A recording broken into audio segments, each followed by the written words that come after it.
Hello बच्चों, कैसे हैं आप सभी। उम्मीद करता हूं बहुत अच्छे हैं और पढ़ाई को अच्छे से कर भी रहे हैं, तैयारी आपकी अच्छे से चल भी रही है। मैं हूं प्रशांत माहेश्वरी और fun with physics YouTube channel पर आप सभी का बहुत बहुत स्वागत है। आज हम वो टॉपिक पढ़ने वाले हैं जो आपने 10th में बहुत अच्छे से पढ़ा था, जिसके न्यूमेरिकल आपने 10th में बहुत बढ़िया तरीके से किए थे। श्रेणी और समांतर क्रम संयोजन, प्रतिरोधों का श्रेणी और समांतर क्रम संयोजन, और इसके ऊपर हम एक न्यूमेरिकल भी करेंगे जो आपकी बुक का ही एग्जाम्पल है। ठीक है, चलिए तो टॉपिक का नाम क्या है, प्रतिरोधों का श्रेणी और समांतर क्रम संयोजन। उसमें सबसे पहला हम श्रेणी क्रम संयोजन को देखेंगे। ठीक है, तो प्रतिरोधों या फिर प्रतिरोधकों, ठीक है, कोई दिक्कत नहीं है, प्रतिरोधों का श्रेणी क्रम संयोजन। देखो कॉन्सेप्ट एक ही रहना चाहिए। वहां पर जब हमने संधारित्र को पढ़ा था बच्चों, तो हमने बोला था कि जितने भी संधारित्र श्रेणी क्रम में जुड़े हुए होते हैं ना, सभी पे समान आवेश आ जाता है। ठीक है, वो क्यों बोला था, क्योंकि सभी में समान धारा जाती है। श्रेणी क्रम का कॉन्सेप्ट ही ये है कि अगर कोई भी चीज श्रेणी क्रम में जुड़ी हुई है तो उसमें बहने वाली धारा क्या होगी बच्चों, समान होगी। इस चीज को ध्यान में रखें। इंग्लिश में इसे कहेंगे सीरीज कॉम्बिनेशन। क्या बोलेंगे इसे, सीरीज कॉम्बिनेशन ऑफ रजिस्टर्स। ठीक है, सीरीज कॉम्बिनेशन हो गया। इसमें प्रतिरोध कैसे जुड़े हुए होंगे, एक के आगे एक, एक के आगे एक जुड़ा हुआ होगा। हम यहां पर 3 प्रतिरोधों को जोड़ देते हैं, उनके श्रेणी क्रम संयोजन की बात करेंगे बच्चों। तो ये वाला पॉइंट जो है वो हमने ए मान लिया, इस वाले पॉइंट को बी मान लेते हैं, इस वाले पॉइंट को सी और इस वाले पॉइंट को मान लेते हैं डी। फिर क्या कर रहे हैं, ये कुछ ऐसा बैटरी एक संयोजित कर देंगे जिससे धारा जाएगी परिपथ में, और बैटरी की वोल्टता हम मान के चलते हैं वी वोल्ट। कितनी है, वी वोल्ट। ये प्लस का टर्मिनल है, ये माइनस का टर्मिनल है। अगर ऐसा है तो धारा की दिशा क्या होगी रे देवताओं, कुछ ऐसी होगी क्या धारा,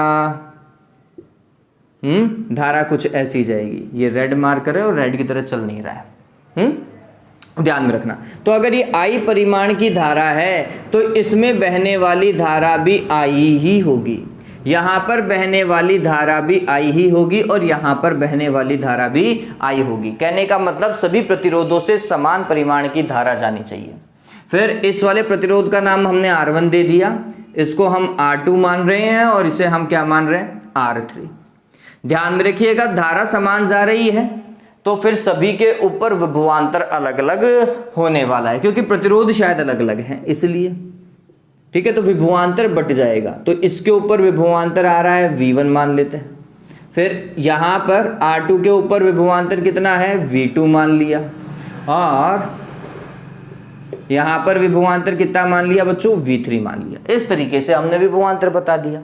ये बात ध्यान में रखना श्रेणी क्रम के अंदर कि धारा समान जा रही है, विभवांतर जो है वो अलग अलग प्रतिरोध पे अलग अलग है। तुल्य विभवांतर जो है वो समस्त विभवांतरों के योग के तुल्य है, या फिर तुल्य विभवांतर या विभवपतन समस्त प्रतिरोधकों के सिरों पर हुए विभवपतन का क्या होना चाहिए, योग होना चाहिए। ये सिंपल सा कॉन्सेप्ट है। मैं लिख देता हूं, अगर मेरे को परिभाषा देखनी है तो 10वीं वाली परिभाषा क्या थी कि वह क्रम संयोजन जिसमें प्रथम प्रतिरोध का द्वितीय सिरा, प्रथम प्रतिरोध का द्वितीय सिरा द्वितीय प्रतिरोध के प्रथम सिरे से, तथा द्वितीय प्रतिरोध का द्वितीय सिरा तृतीय प्रतिरोध के प्रथम सिरे से, एवं इसी प्रकार यह क्रम चलता जाता है। प्रथम प्रतिरोध का प्रथम सिरा बैटरी के धन टर्मिनल से तथा अंतिम प्रतिरोध का द्वितीय सिरा बैटरी के ऋण टर्मिनल से जुड़ा हुआ होता है। यह प्रतिरोधों का श्रेणी क्रम संयोजन कहलाता है। एक तरीका तो ये, और मैं इसे सिंपल करना चाहता हूं, मैं इसे बोलता हूं कि एक सिंपल सी सीधी सी लाइन लिख दो, तो हम बोलते हैं वह क्रम संयोजन, वह क्रम संयोजन जिसमें जुड़े समस्त प्रतिरोधकों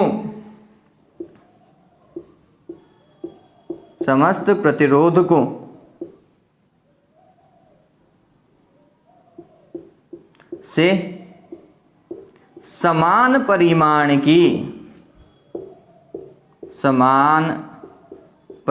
की धारा प्रवाहित होती है, धारा प्रवाहित होती है, क्या कहलाता है बच्चों? श्रेणी क्रम संयोजन कहलाता है। श्रेणी क्रम संयोजन कहलाता है। ये क्लियर हुआ क्या? है सिंपल? बहुत ज्यादा सिंपल है इवन ये चीज तो एक बार में ही काम हो गया।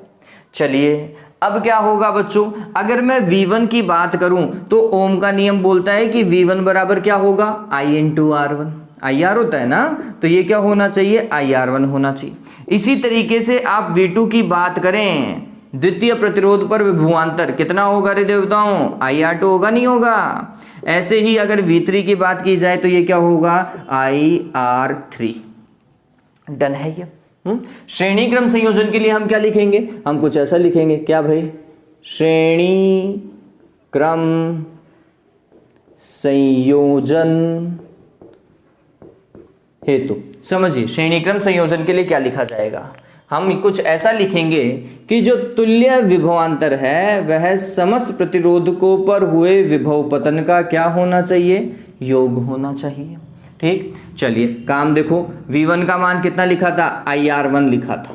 कितना लिखा था? IR1। V2 का IR2, V3 का IR3, और इसके लिए क्या लिखेंगे? धारा तो आई जा रही थी और R इक्विवेलेंट लिख लूँ क्या? तुल्य प्रतिरोध।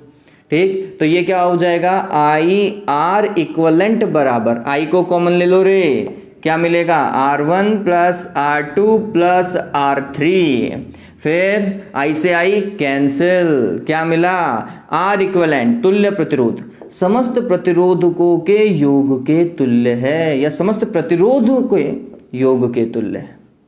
ठीक है, आपको सिर्फ सारे प्रतिरोध को क्या करना है? जोड़ देना है।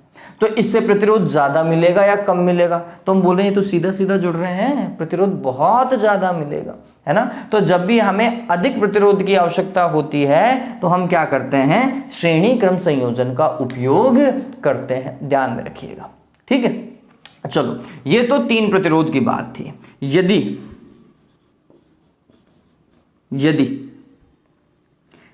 n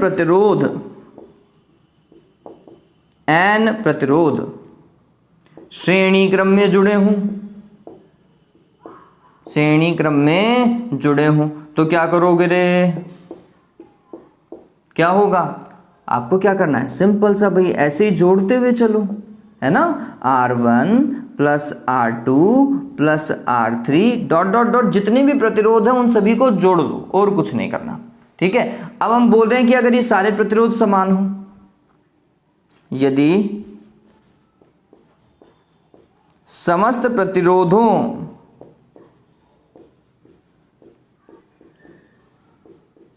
का मान समान हो, क्या होगा रे बच्चों?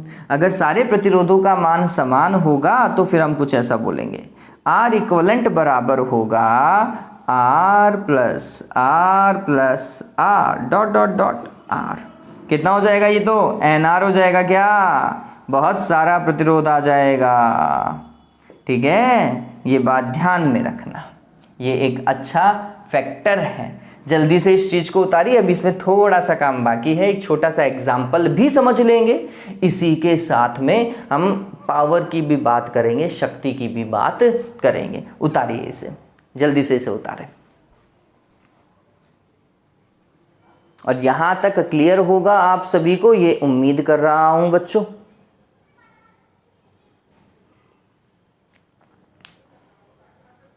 ओके,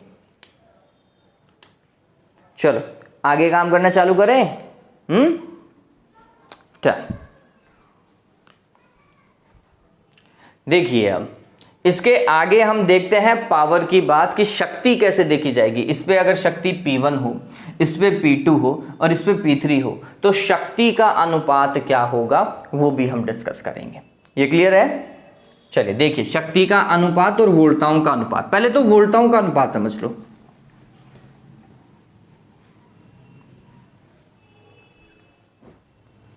आप सभी को पता है, ये नोट लगा करके लिख लीजिएगा या कैसे भी लिखें, लेकिन अच्छे तरीके से प्रदर्शित कीजिएगा।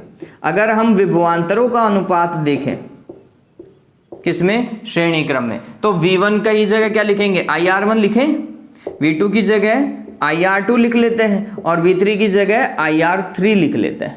तो I से I तो क्या हो जाएगा, कैंसिल हो जाएगा। तो विभवांतरों का अनुपात क्या होगा बच्चों, प्रतिरोधों के अनुपात के तुल्य ही होगा, ध्यान में रखिएगा। ठीक, एक आपने अगर 10th में शक्ति पढ़ी थी, हालांकि 12th में भी पढ़ेंगे हम, लेकिन अगर 10th में शक्ति पढ़ी थी तो शक्ति का फॉर्मूला P = VI लिखा जाता है बच्चों, और V = IR में लिख सकता हूं, और इसको I से गुणा करो तो क्या हो जाएगा, I²R। शक्ति का फॉर्मूला क्या होता है, I²R। इसका एक और फॉर्मूला है, वो बाद में डिस्कस करेंगे, लेकिन हमें ये पता है कि पावर का एक फॉर्मूला क्या है बच्चों, I²R है। ठीक है, अगर इसके ऊपर शक्ति P1 है, इसकी शक्ति P2 है और इसकी शक्ति क्या है, P3 है, तो अगर इनका अनुपात निकाला जाए, P1 अनुपात P2 अनुपात P3, तो ये क्या होगा, देखो सभी में धारा समान जा रही है, तो I²R1 अनुपात I²R2 अनुपात I²R3, ऐसा ही होगा क्या, I² से I² कैंसिल, धारा सभी में जा रही है समान, ये बात ध्यान में रखना। तो क्या हो जाएगा, R1 अनुपात R2 अनुपात R3। इस चीज को सदैव ध्यान में रखें। शक्ति का अनुपात भी वोल्टताओं के अनुपात की भांति क्या होता है, प्रतिरोधों के अनुपात के तुल्य ही होता है। इस चीज को ध्यान में रखेंगे। ठीक है, इस चीज को जल्दी से उतार लो, जल्दी से स्क्रीनशॉट ले लो, जल्दी से स्क्रीनशॉट ले लीजिए।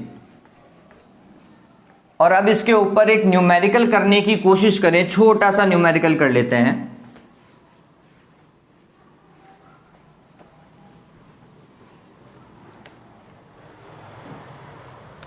क्या भाई, देखो क्वेश्चन देखो, ये 10th लेवल का ही क्वेश्चन है, लेकिन थोड़ा सा रिवाइज हो जाएगा। क्या कि किसी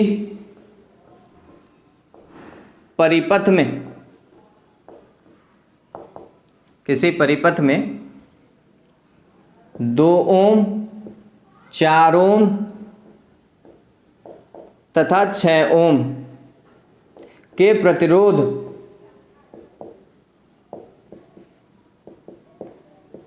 श्रेणी क्रम में जुड़े हैं तथा एक 12 वोल्ट की बैटरी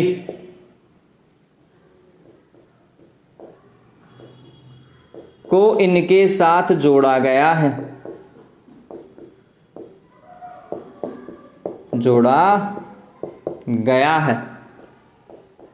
पहली चीज क्या ज्ञात करो, तुल्य प्रतिरोध, परिपथ का तुल्य प्रतिरोध ज्ञात करो। फिर दूसरी चीज क्या ज्ञात करो, परिपथ में प्रवाहित धारा। और तीसरी क्या ज्ञात करनी है, समस्त प्रतिरोधों पर विभव पतन का मतलब विभवांतर ही होता है रे देवताओं। विभव पतन का मतलब क्या होता है, विभवांतर। सवाल देखिए, सवाल के लिए डायग्राम में वो वाला यूज कर रहा हूं। ठीक है, क्या बोल रहा है भाई, 2 ओम, 4 ओम और 6 ओम के प्रतिरोध हैं। तो ये वाला तो 2 ओम का माना, ये वाला कितना 4 ओम का माना, और ये वाला 6 ओम का माना।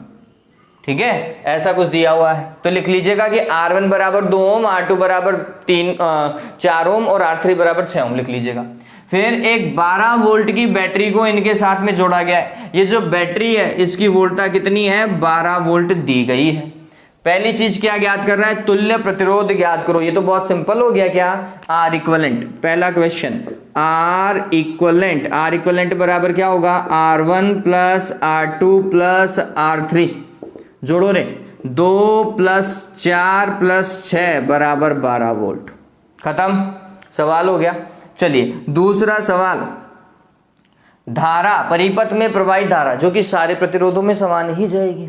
ठीक है, श्रेणी क्रम है तो हमने बोला I इज इक्वल टू क्या होगा, तुल्य वोल्टता बटे तुल्य प्रतिरोध। तुल्य वोल्टता बटे तुल्य प्रतिरोध, ये बात ध्यान रखना, श्रेणी क्रम में ऐसे निकालेंगे। तो ये क्या हो जाएगा, 12 में किसका भाग लगाओ, 12 का आएगा कितना, 1 एम्पियर। 1 एम्पियर धारा सभी में जा रही, ठीक है। फिर बोल रहा है समस्त प्रतिरोधों पर विभव पतन, मतलब V1 V2 और V3। V1 का मान क्या होगा, IR1, I का मान कितना है 1, R1 का मान कितना है 2, कितना आएगा रे, 2 वोल्ट। ऐसे ही V2 का मान कितना आएगा, IR2, I का मान 1, R2 का मान 4, वापस से कितना आएगा 4 वोल्ट।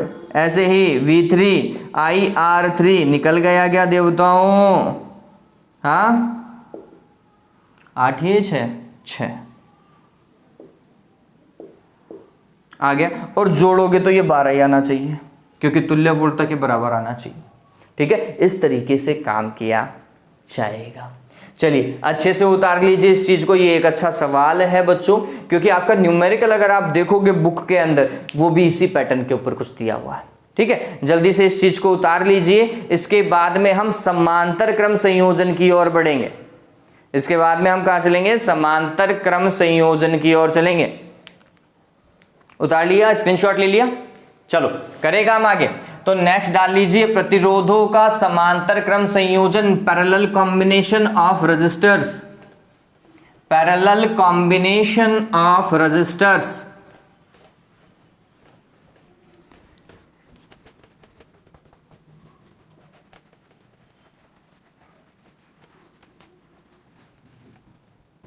टॉपिक है हमारे पास में प्रतिरोधों का समांतर क्रम संयोजन, parallel combination of resistors, parallel combination लिख देता हूं। देखो इसमें कैसे जुड़े हुए होंगे, जैसे संधारित्र हमने समांतर क्रम में जोड़े थे ना रे, कैसे भैया, कुछ ऐसा। ये एक संधारित्र, सॉरी संधारित्र नहीं, अब तो प्रतिरोध है, अब तो प्रतिरोध है कुछ ऐसा।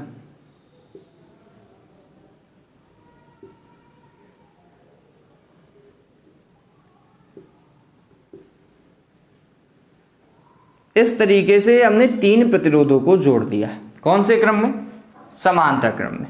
और समांतर क्रम में ही एक बैटरी लगा दी गई है जिसकी वोल्टता क्या है, V है। खास बात क्या है बच्चों, खास बात यह है कि समांतर क्रम में अगर धारा आई जा रही है, कुल धारा आई जा रही है, तो ये धारा जो है वो बट जाती है बच्चों, ये बात ध्यान में रखना। इसमें शायद I1 जाएगी, इसमें शायद I2 जाएगी, इसमें शायद I3 जाएगी। और ये भी खास बात है कि जो प्रतिरोध सबसे कम होगा, जो प्रतिरोध सबसे कम होगा उसमें बहने वाली धारा सबसे ज्यादा होगी, ठीक है। इस चीज को भी ध्यान में रखना। तो ये होगा R1 प्रतिरोध, ये मान लिया R2 प्रतिरोध, और ये मान लिया हमने क्या, R3 प्रतिरोध, ठीक है। तो ये बात ध्यान में रखो, धारा इसमें बटेगी और कौन से में सबसे ज्यादा जाएगी, जो प्रतिरोध कम होता है उसमें धारा सबसे ज्यादा जाती है, ध्यान में रखेंगे ये। आगे देखिए, अगर बैटरी जो संयोजित है समांतर क्रम में वो कितनी है, V वोल्ट की है, तो समस्त प्रतिरोधों पर विभवांतर क्या होगा, V वोल्ट ही होगा। ये बात ध्यान में रखना। विभवांतर जो है वो हर एक प्रतिरोध पे क्या होगा, समान होता है, जो समांतर क्रम में जुड़े हुए होते हैं, ठीक है। जैसे अगर मैं सिर्फ 2 को ही जोड़ दूं, ऐसा कुछ मानो, ऐसा कुछ सवाल हो, ये 2 प्रतिरोध जुड़े हुए हैं और यहाँ पर एक और प्रतिरोध है, तो ये बात ध्यान में रखना, ये दोनों समांतर क्रम में है। तो अगर इसका विभवांतर आपको पता चल गया है V1 है, तो इसका भी विभवांतर कितना होगा, V1 ही होगा। इस बात को ध्यान रखना। धारा दोनों में अलग अलग जाएगी वो बात ठीक है, लेकिन दोनों का विभवांतर क्या होना चाहिए, समान होना चाहिए, क्योंकि ये कौन से में है, समांतर क्रम में। समांतर क्रम में विभवांतर समान चलता है, श्रेणी क्रम में धारा समान चलती है, ठीक। ध्यान में रखो इस चीज को। और ये छोटे छोटे से कॉन्सेप्ट जो है ना, ये न्यूमेरिकल करने में बहुत सुविधा देते हैं हमें, इससे न्यूमेरिकल बहुत इजी हो जाता है बच्चों। हो गया, ये क्लियर हुआ। चलो अब आगे काम करना चालू करते हैं। समांतर क्रम संयोजन की अगर हम परिभाषा दें तो हम बोलेंगे प्रतिरोधों का वह संयोजन जिसमें जुड़े हुए समस्त प्रतिरोधकों पर समान विभवांतर होता है। ठीक है,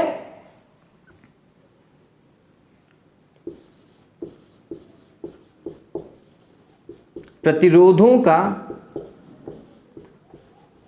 वह संयोजन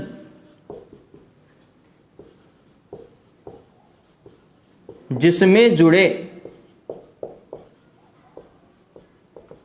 समस्त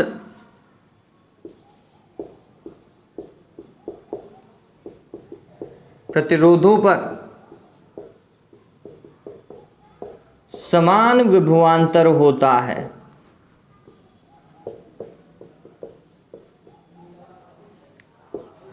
समांतर क्रम संयोजन, समांतर क्रम संयोजन कहलाता है। समांतर क्रम संयोजन कहलाता है। बहुत सिंपल सा हो गया। चलिए अब यहां पर हमें और क्या पता चल रहा है, देखो बच्चों, यहां से अगर पहले वाले के लिए अगर आप देखोगे तो V is equals to I1R1 मिलेगा। IR होता है ना, तो इसमें बहने वाली धारा I1, प्रतिरोध है R1। तो यहां से अगर आप I1 की वैल्यू निकालोगे तो क्या आएगा भाई, V डिवाइडेड बाय R1 आएगा क्या।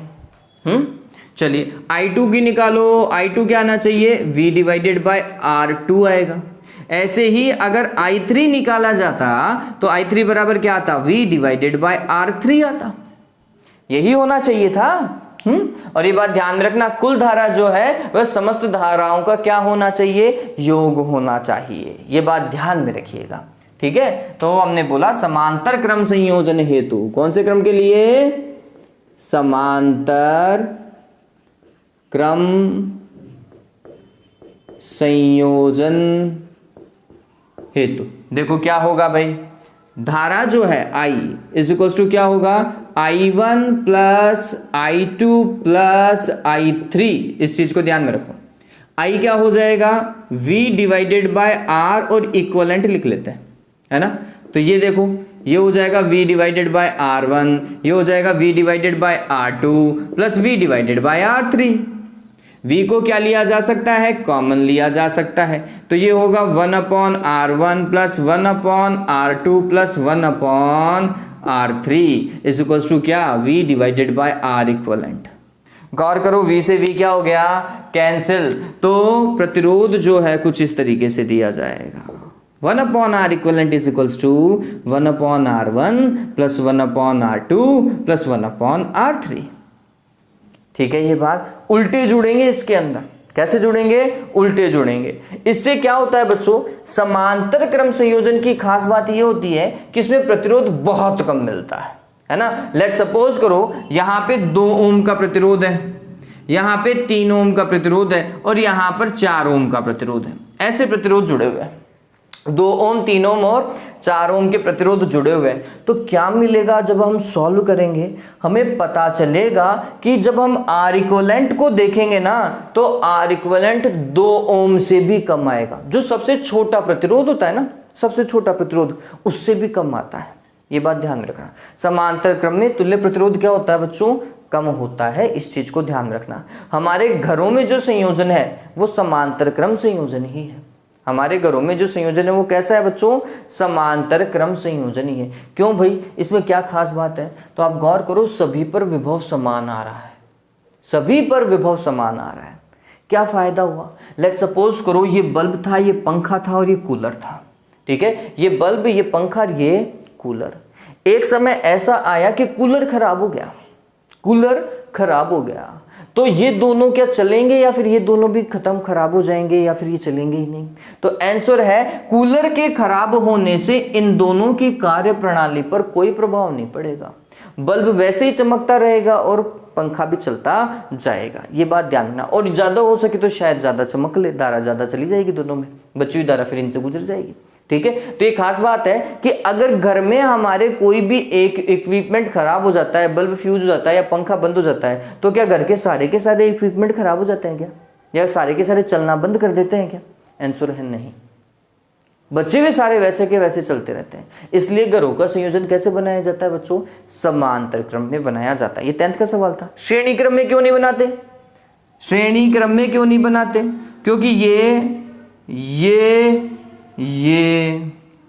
ये है बल्ब, ये है कूलर और ये पंखा, और इनको जोड़ा हुआ है संयोजन से।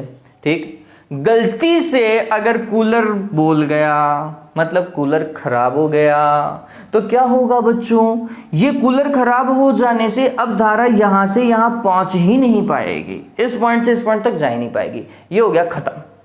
इससे एक कूलर के खराब होने से बेचारा बल्ब भी सही था, पंखा भी सही था, लेकिन ये भी काम करना बंद कर देते हैं दोनों ही सही, लेकिन कूलर खराब था इसलिए ये जो धारा थी ना वो आगे पहुंच नहीं पाई, सर्किट हो गया ओपन सर्किट।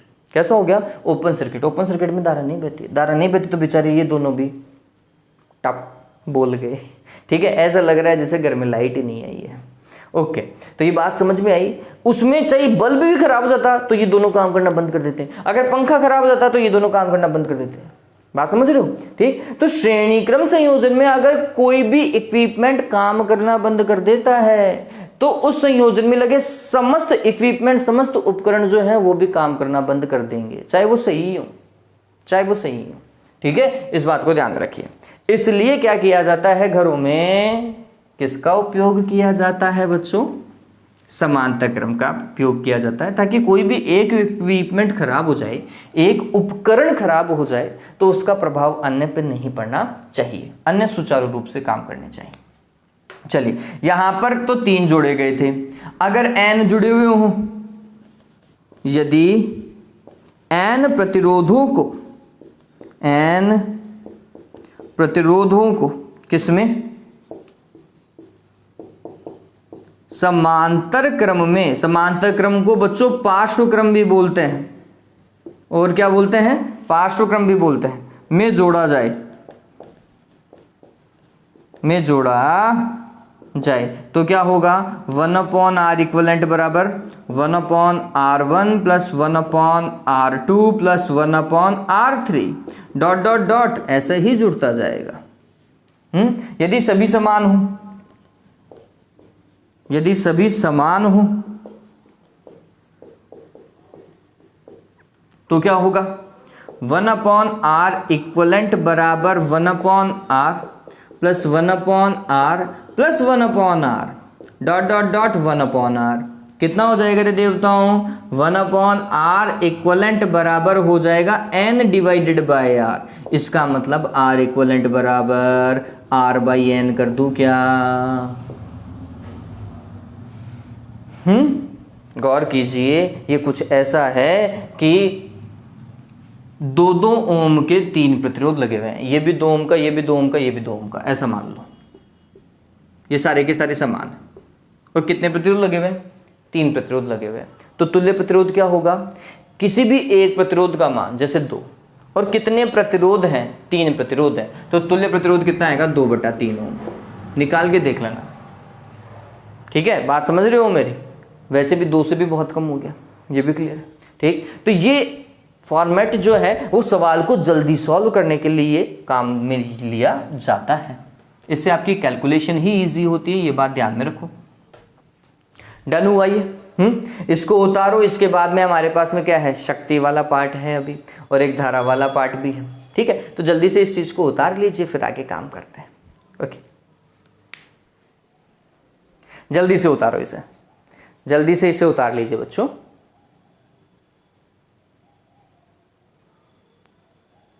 और एक प्लीज कमेंट करते रहें, अगर आपको समझ में आ रहा है तो प्लीज कमेंट कर दिया करें, कोई इशू है तो भी कमेंट करें, और लाइक और शेयर करते हुए चले, है ना? लाइक कर दिया करो। डन हुआ? ओके, अब देखते हैं शक्ति वाले पार्ट पे कि शक्ति पर क्या प्रभाव पड़ता है और धारा का अनुपात क्या होगा। धारा का अनुपात क्या होगा? देखो, धारा के लिए तो देखो ऊपर से ही पता चल जा रहा है, धारा के लिए तो ऊपर से ही पता चल रहा है।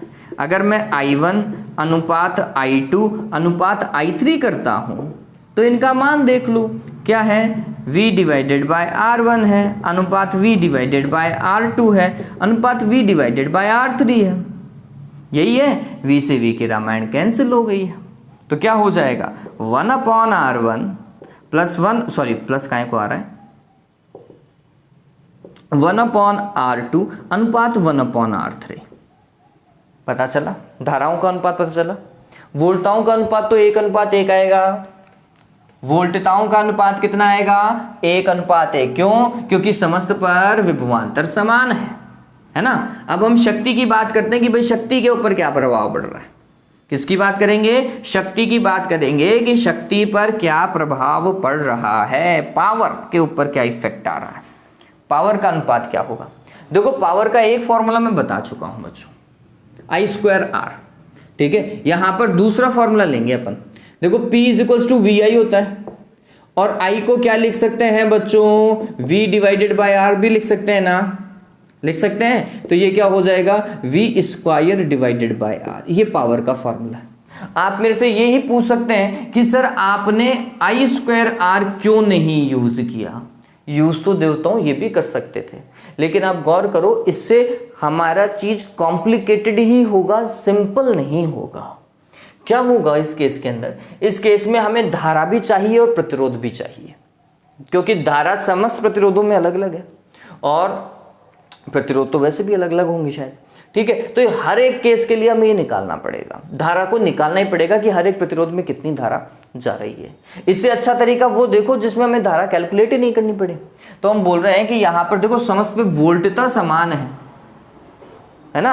अगर वोल्टता समान है तो वोल्टता को एक बार के लिए कैलकुलेट नहीं करना पड़ेगा मेरे को, अगर मेरे को शक्ति का अनुपात चाहिए, है ना। तो क्या होगा वो देखो, तो यहां पर होगा P1 अनुपात P2 अनुपात P3। गौर कीजिए क्या होगा, तो हम लिखेंगे V² डिवाइडेड बाय, पहले के लिए R1, दूसरे के लिए V² डिवाइडेड बाय R2 और तीसरे के लिए V² डिवाइडेड बाय R3। ऐसा ही होगा ना रे, क्योंकि वोल्टता तो समान है।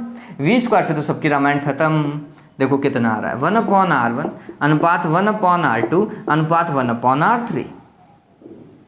आएगा नहीं आएगा? आएगा ना। तो ये देखो, और अगर इससे करते तो धारा भी निकालते और R भी निकालते, कटता तो कुछ भी नहीं। अरे समान नहीं है ना, धारा सभी में अलग अलग है, तो कटेगा तो कुछ भी नहीं। सारी चीजें निकालो, फिर तो कैलकुलेशन आपको बढ़ानी है तो इससे भी करो, आना तो नहीं है। ठीक है, चलो, तो ये मेरे हिसाब से ये क्लियर है आपको। ओके, डन इतना। अब हमारे पास में आता है न्यूमेरिकल। एक बार के लिए इसको उतार लीजिए, फिर न्यूमेरिकल देखते हैं। आपकी बुक का एग्जाम्पल देखते हैं, उसमें श्रेणी और समांतर क्रम दोनों का संयोजन है ना। चलिए स्क्रीन गया।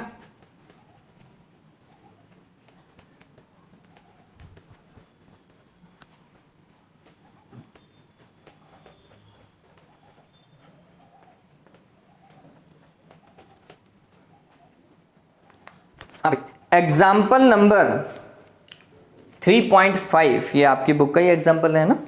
देखिए सवाल आपको दिखाई दे रहा होगा, एक अच्छा खासा डायग्राम आपको दिखाई दे रहा होगा। क्या बोल रहा है? निम्नलिखित चित्र 3.17 में दिखाए गए अनुसार 1 ओम आंतरिक प्रतिरोध के 16 वोल्ट की एक बैटरी से प्रतिरोधों के एक नेटवर्क को जोड़ा गया। प्रतिरोध आपको दिखाई दे रहे हैं, मैं भी बना दूंगा। नेटवर्क के तुल्य प्रतिरोध परिकलित कीजिए। आपको टोटल रेजिस्टेंस कैलकुलेट करना है। प्रत्येक प्रतिरोधक में धारा का मान ज्ञात कीजिए। आपको सभी में धारा भी ज्ञात करनी है।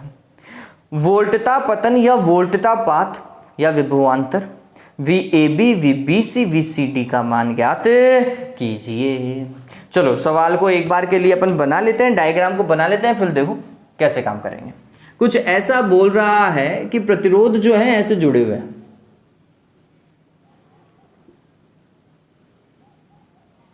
इस तरीके के सवाल में शुरुआत में शायद आपको टाइम लग सकता है, लेकिन एक आध सवाल करोगे ना तो बहुत जल्दी से सवाल करना चालू कर दोगे आप।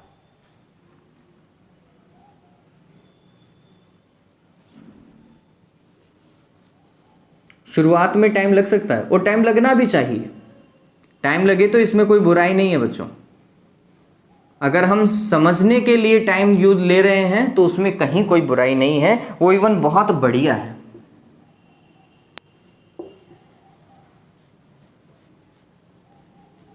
आंतरिक प्रतिरोध मैंने आपको अभी तक समझाया नहीं है, वो नेक्स्ट वीडियो में हम समझेंगे, लेकिन इस न्यूमेरिकल में इतना कुछ खास उपयोग है नहीं। जो आंतरिक प्रतिरोध वो सवाल में बोल रहा है वो 1 ओम का है, जो हमने बैटरी के बगल में लगा दिया है। ठीक है, इस तरीके से हमने, एक तरीके से हमारे लिए तो वो प्रतिरोध का ही काम करेगा, है तो प्रतिरोध ही, धारा को रोकेगा और तो क्या करेगा। ये 4 ओम का और ये 4 ओम का, ये 1 ओम का और ये 12 ओम का और ये 6 ओम का। ठीक है, यहां पर ए पॉइंट लिख देता हूं, ये वाला पॉइंट बी लिख देते हैं, ये वाला पॉइंट सी लिख देते हैं और ये वाला पॉइंट डी लिख देते हैं।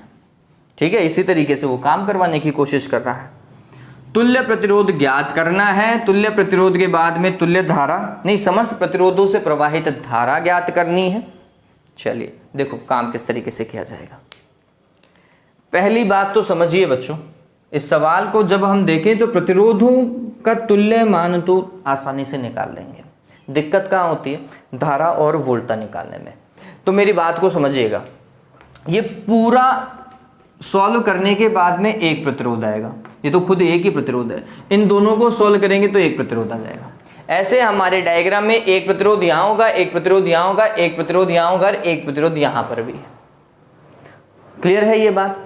चलो आगे जब हम काम करेंगे तो ये बात ध्यान में रखना, जितनी धारा ए से बी में जाएगी उतनी धारा बी से सी में जाएगी और उतनी सी से डी में जाएगी।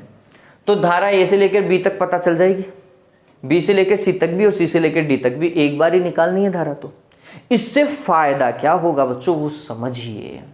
इससे हमें यह फायदा होगा कि ए से लेकर बी तक की हमें धारा पता है और ये तुल्य प्रतिरोध पता है, तो ए से लेकर बी तक का विभवांतर आ जाएगा। क्या, धारा को किससे गुणा कर देंगे, तुल्य प्रतिरोध से, इन दोनों के तुल्य प्रतिरोध से विभवांतर आ गया।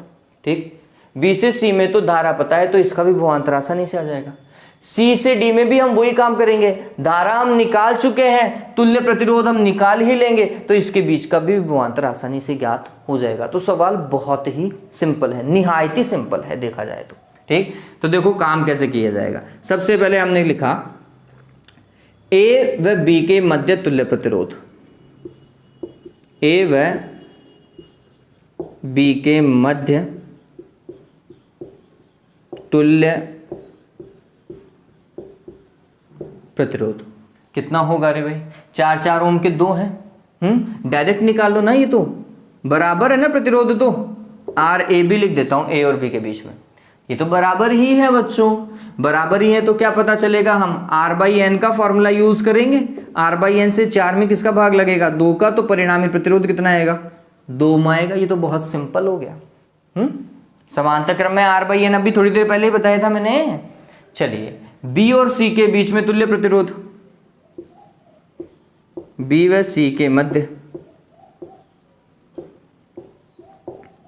तुल्य प्रतिरोध, ये तो निकालने की जरूरत ही नहीं होनी चाहिए, एक ही तो प्रतिरोध है बी और सी के बीच में। तो हमने लिखा आर बी और सी के बीच में एक ही प्रतिरोध है, वो भी कितने ओम का, 1 ओम का। ठीक है, फिर सी और डी के बीच में तुल्य प्रतिरोध, सी व डी के मध्य तुल्य प्रतिरोध। अब ये निकालना पड़ेगा, 2 प्रतिरोध हैं, वो भी कौन से क्रम में, समांतर क्रम में। तो समांतर क्रम में क्या होता है, 1/r इक्वलेंट बराबर 1/r1 प्लस 1/r2, ऐसा ही है। अगर हम इसको देखें तो लघुत्तम ले सकते हैं क्या, r1 r2 क्या हो जाएगा, ऊपर हो जाएगा r1 प्लस r2, ऐसा ही आएगा। और ये है r इक्वलेंट। तो R इक्वलेंट देखोगे तो एक फॉर्मूला बन गया क्या, R1 R2 divided by R1 plus R2, आएगा नहीं आएगा। 2 प्रतिरोधों के लिए समांतर क्रम में ये फॉर्मूला दिमाग में रख लो, इससे जल्दी हो जाएगा काम। तो हमने लिखा बी नहीं, C और D के बीच में, किसके बीच में, C और D के बीच में क्या होगा रे, R1 R2, इसको R1 मान लिया, इसको R2 मान लिया। तो हमने लिखा R1 R2 मतलब 12 गुणा 6 बटे R1 प्लस R2, इन दोनों का योग 12 प्लस 6। ये तो 12 गुणा 6 ही रहने दो, और 12 प्लस 6 कितना हो जाएगा, 18, 6 3 18, 3 चौक 12। तो ये RCD का मान कितना हो गया रे देवताओं, 4 ओम आया क्या, आ गया। और ये वाला जो प्रतिरोध ना, इसे स्मॉल आर बोलेंगे। इंटरनल रेजिस्टेंस, आंतरिक प्रतिरोध को स्मॉल आर से ही रिप्रेजेंट किया जाता है, प्रदर्शित किया जाता है, ध्यान में रखो। तो अब देखो तुल्य प्रतिरोध कितना है, एक ये, एक ये, एक ये और एक ये भी तो है। तो परिपथ का तुल्य प्रतिरोध अगर अपन देखेंगे तो ये कुछ ऐसा है बच्चों, ए से लेकर बी तक कितना ओम है रे, 2 ओम है। फिर बी से लेकर सी तक कितना ओम है, 1 ओम है। सी से लेकर डी तक कितना है, 4 ओम है। और डी के बाद में एक प्रतिरोध नीचे भी जुड़ा हुआ है, इसको मत भूल जाना बच्चे, इसी को ही भूल जाते हैं और सारी रामायण खत्म, सवाल गलत। ये 1 ओम का प्रतिरोध ये भी है, जिसे हम स्मॉल आर लिखेंगे। ये 16 वोल्ट की बैटरी। बताओ भाई तुल्य प्रतिरोध श्रेणी क्रम में है क्या? अब सारे श्रेणी क्रम में है। तो हमने बोला तुल्य प्रतिरोध, पहला सवाल तुल्य प्रतिरोध,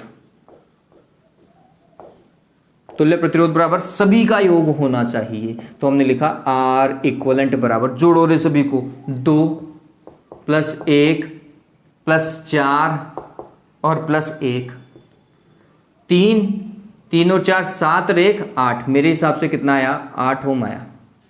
इस परिपथ का तुल्य प्रतिरोध कितना आ रहा है बच्चों, 8 ओम आ रहा है। डन हो गया तुल्य प्रतिरोध। जैसे ही तुल्य प्रतिरोध आ जाए, बैटरी की वोल्टता हमें पता है, परिपथ में प्रवाहित होने वाली धारा निकल जाएगी। ठीक है, परिपथ में प्रवाहित होने वाली धारा निकालेंगे। तो इसका अब बी पार्ट, परिपथ में प्रवाहित तुल्य धारा आई। और ये बात ध्यान में रखना, आई अगर यहां से गुजर रही है तो आई ही सभी से गुजर रही है। इस बी वाले केस से भी आई ही गुजरेगी और इधर से भी आई ही गुजरेगी, सभी में आई जाएगी। हाँ, इधर ये चेंज हो जाएगी, दोनों में अलग अलग जा सकती है। वैसे तो इसमें तो समान जाएगी, इसमें अलग अलग धारा जाएगी, वो निकालेंगे अपन। ठीक है, लेकिन पूरी धारा तो आई है और वो श्रेणी क्रम में तो समान ही जाएगी। इस वाले केस में मान लो आप, इसमें भी आई जाएगी, इसमें भी आई जाएगी और इसमें भी आई जाएगी। ठीक है, ऐसा है काम। तो हमने लिखा I = V / R equivalent. V का मान कितना, 16, R इक्वलेंट का मान कितना, 8 आया। कितना, 2 एम्पियर धारा जा रही है, सभी में बहने वाली धारा 2 एम्पियर। उसको चाहिए था विभव पतन। विभव पतन उसने सेकंड सवाल में दिया है या फर्स्ट सवाल में दिया है? नहीं, थर्ड सवाल में दिया है। तो मैं सी को पहले कर रहा हूं, सी को पहले कर रहा हूं। ठीक है, तो अपन देखेंगे VAB बराबर क्या होगा, IR AB। I का मान कितना, 2 एम्पियर। RAB, इन दोनों के बीच में प्रतिरोध कितना था, 2 ओम था भैया। कितना आएगा रे, 4 वोल्ट आ गया। चलो, VBC बराबर क्या होगा, I × RBC। I का मान 2, RBC का मान देखो लिखा है मैंने 1, कितना आएगा रे, 2 वोल्ट। ऐसे ही VCD कितना भाई, IRCD बराबर कितना बच्चों, देखो CD का मान 4 है, तो I का मान तो 2 है और R का मान 4 है, ये आएगा 8 वोल्ट। डन। इसके पास में वापस से 2 वोल्ट आ जाएगा, स्मॉल r के पास में, लेकिन वो पूछा नहीं है तो फिर छोड़ो उस चीज को। पता चल गया, ये पता चल गया। अब गौर करना देवताओं, अब बहुत सिंपल है काम हमारे लिए, बहुत ज़्यादा सिंपल है। क्या, A और B के बीच में वोल्टता कितनी है? A और B के बीच में 4 वोल्ट है, 4 वोल्ट, 4 वोल्ट। B और C के बीच में 2 वोल्ट और C और D के बीच में 8 वोल्ट। ऐसा ही है। चलिए, अगर ये 4 वोल्ट इधर है तो सीधी सी बात है A और B के बीच में 4 वोल्ट है, तो 4 वोल्ट इधर भी है, 4 वोल्ट इधर भी है ना। चलो, तो अब हमने नेक्स्ट B वाला पार्ट सॉल्व किया। B वाले पार्ट में मैं इनको टुकड़ों में डिवाइड कर देता हूं। कैसे भाई, समझना, ऐसा।